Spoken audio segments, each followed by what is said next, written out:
At 88, Jack Nicholson finally tells the truth about Robin Williams, and to understand the weight of his words, it helps to look back at the extraordinary life that shaped Nicholson himself, a man born John Joseph Nicholson on April 22, 1937, in Neptune City, New Jersey, whose life began with a revelation worthy of cinema itself. Growing up believing his grandmother was his mother and his mother was his sister, a truth revealed only later in adulthood that quietly shaped the emotional depth and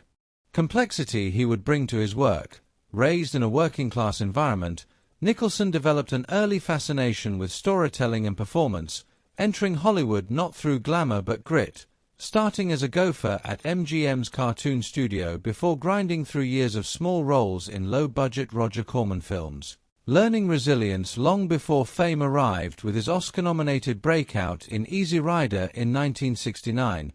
a performance that launched one of the most formidable careers in film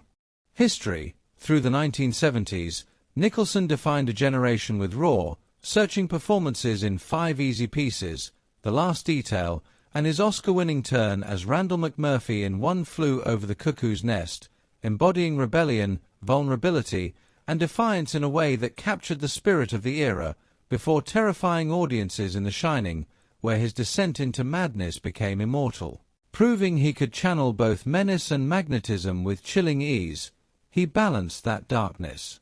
with tenderness in terms of endearment, reinvented the comic book villain with his iconic Joker in Batman, and dominated the screen in A Few Good Men with a single line that echoed through pop culture, while later performances in films like As Good as It Gets, About Schmidt, Anger Management, The Departed, and The Bucket List showed an actor still evolving, capable of quiet devastation, sharp comedy, and haunting villainy even decades into his career. Alongside this legendary body of work,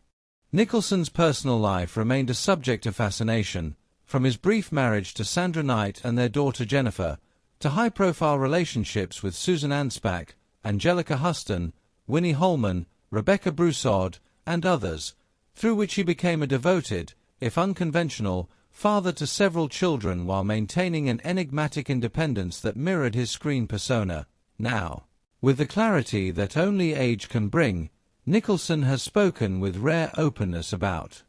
Robin Williams, describing him as lightning in a bottle, a force of nature whose brilliance was unpredictable yet undeniable, recalling how Williams could transform the energy of any room in seconds, shifting from silence to uncontrollable laughter, while also revealing the quieter truth that many never saw, that beneath the whirlwind comedy was a deeply sensitive, thoughtful man who felt everything intensely. A gift that fueled his genius and a burden that weighed heavily on his soul.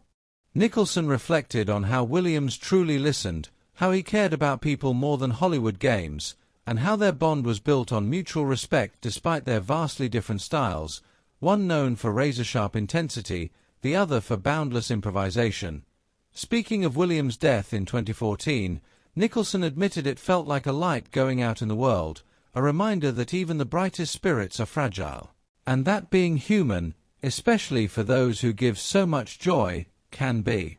unbearably hard. In the end, Nicholson's words were not just a tribute but a confession of admiration and loss, honoring a friend whose generosity of spirit left an indelible mark on everyone he touched. And as Nicholson reflects on his own remarkable journey, his memories of Robin Williams stand as a testament to the rare connection between two Hollywood giants, revealing not only the truth about Williams' extraordinary talent, but the profound humanity that defined him long after the laughter